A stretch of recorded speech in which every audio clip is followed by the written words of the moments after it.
One account information on less than 1% of Bitcoin, or sorry, Coinbase's MTUs, which is monthly transacting users. It's the way they measure active users. So less than 1% of their active user account information was leaked. Now, that is not usernames, passwords, or two-factor authentication. So none of what was leaked directly enables hackers or scammers to access your account on Coinbase. But what it does do, which is why the hackers and scammers wanted it, was it does allow them to run much more sophisticated social engineering attacks. So what is a social engineering attack? Well, a social engineering attack is an effort to get you to voluntarily give your Bitcoin or access to your account to scammers and hackers by sweet talking you into doing that by pretending to be technical support representatives. So, what does that look like? Well, they will typically, someone will call you out of the blue claiming to be from Coinbase. They'll claim to have here's my badge number, here's my security clearance, here's my whatever. And now that they have additional account information, they can look more credible. So they can say, hey, I just wanted to check, did you indeed buy a sandwich at Panera Bread for $13.61? And you're thinking, oh, well, yes, actually, I did. These people must be from Coinbase. The answer is no, they're not from Coinbase. They just compromised less than 1% of accounts, which again is, it's less than 1%.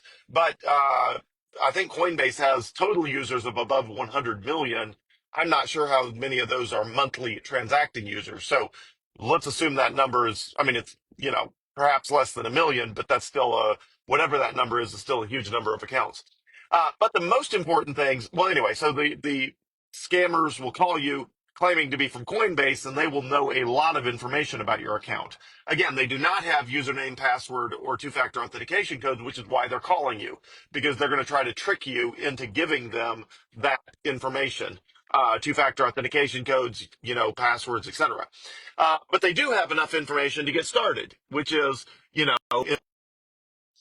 okay, so scammers and hackers, they use your email address and your phone number to contact you. They use the additional information they know about your account on Coinbase to build authenticity with you, credibility, so that you actually believe they are a tech support rep or a security somebody from Coinbase. And then ultimately in the process, they try to trick you into revealing your password and your two-factor authentication codes by sending you links that claim are like secure login portals for Coinbase, or anyway, it's super sophisticated.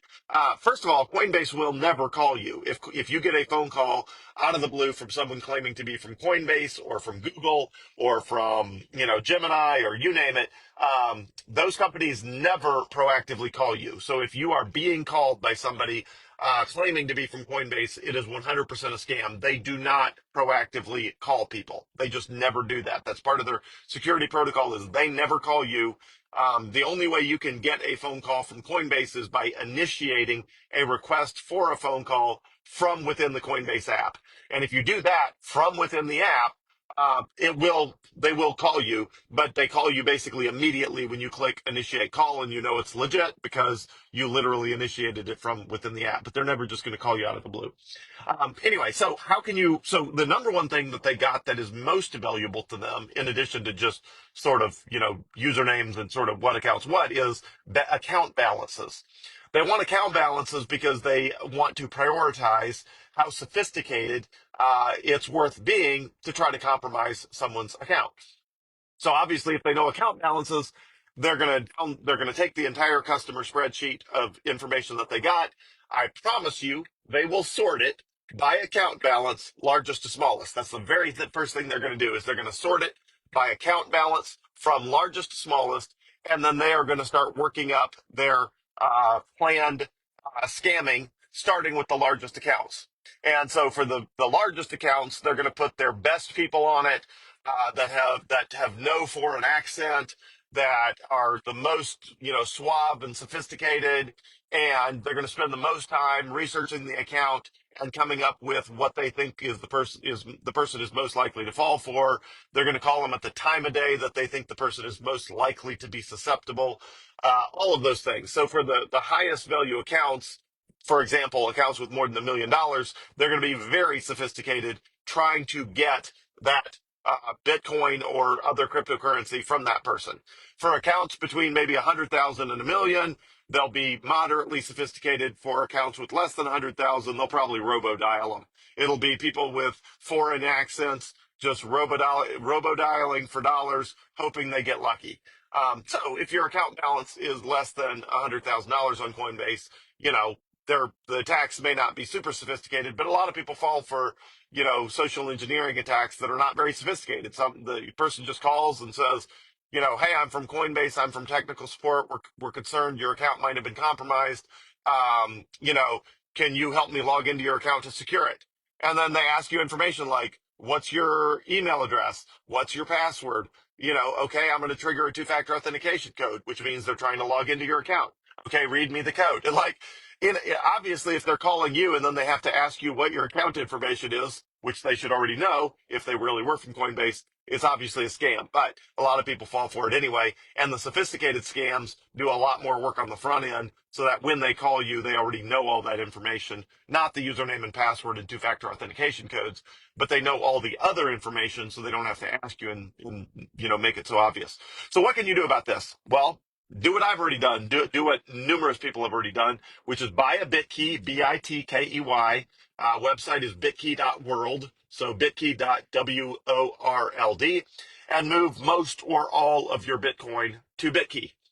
So why does that help? Well, first of all, when the account information leaks on Coinbase, if they sort it from highest to lowest, guess what? Your account is not a big juicy target because your account balance is either some, relatively low number if you keep Bitcoin on there to use the Coinbase debit card, or your account balance is zero because you've moved it all to BitKey, or, whatever it is, it's not some big juicy target, which means the scammers and hackers are going to spend much less time on you because they see that your Bitcoin's not on Coinbase anymore, which means even if they do compromise your account, so what? They can't get anything that's not on Coinbase.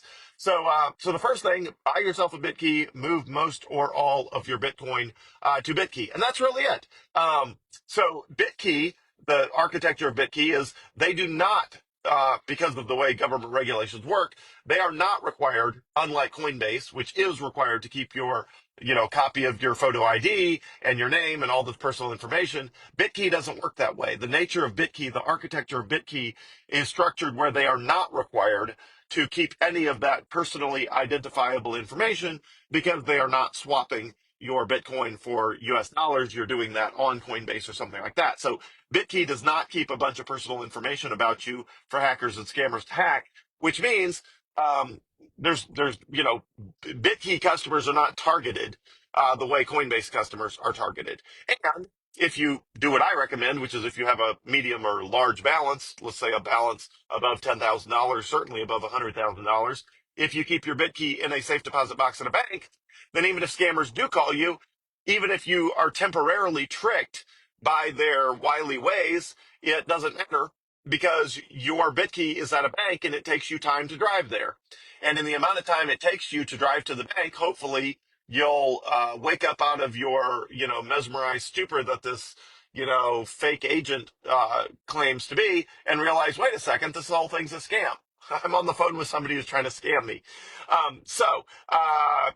Keeping your funds on BitKey is basically solves between 99% and 99%, 99.9% of the likelihood of getting hacked or scammed. Keeping your BitKey in a safe deposit box at a bank solves the other 0.1% or 1% or whatever microscopic bit is left. So hackers and scammers are always going to target the largest accounts. Account information is always going to leak on places like Coinbase because when you have 100 million, user accounts, and in the case of Coinbase, they have a significant number of overseas agents. They use foreign call centers, which is obviously a huge problem because those people are a lot easier to bribe into compromising account information and giving it to hackers and scammers than US based agents. US based agents are just much less likely to do that because they're in the US. They're a lot more likely to be caught if they do stuff like that, and it's just they're less likely to do it.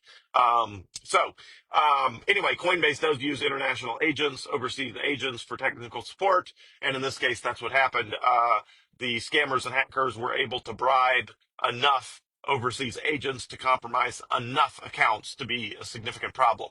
Now, the last pieces of the story here, which I posted the video from Brian Armstrong, is the hackers and scammers told Coinbase that they would, if Coinbase gave them $20 million, they would not use the information. Basically, for $20 million, the information that they compromised on Coinbase customers would never see the light of day. Coinbase said no, they don't negotiate with terrorists, is the famous saying. And instead, Coinbase established a $20 million bounty for information that leads to the arrest and conviction of the individuals involved. So anyway, it reminds me of the movie Ransom. If you haven't seen the movie Ransom with Mel Gibson, that was a movie I liked growing up. It's rated R, so it's not suitable for children. But it's anyway. I won't go into any details about it in case you want to watch it. But what Coinbase is doing reminds me of the movie Ransom. So Coinbase is putting a $20 million bounty on the heads of the people who are doing this for their arrest and conviction. And good for them. Good job, Coinbase, for doing the right thing.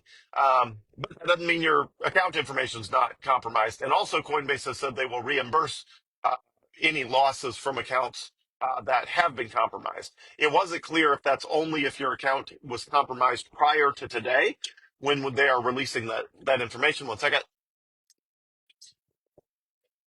It's not clear if that's only from the past or if that is also from today forward in addition to the past.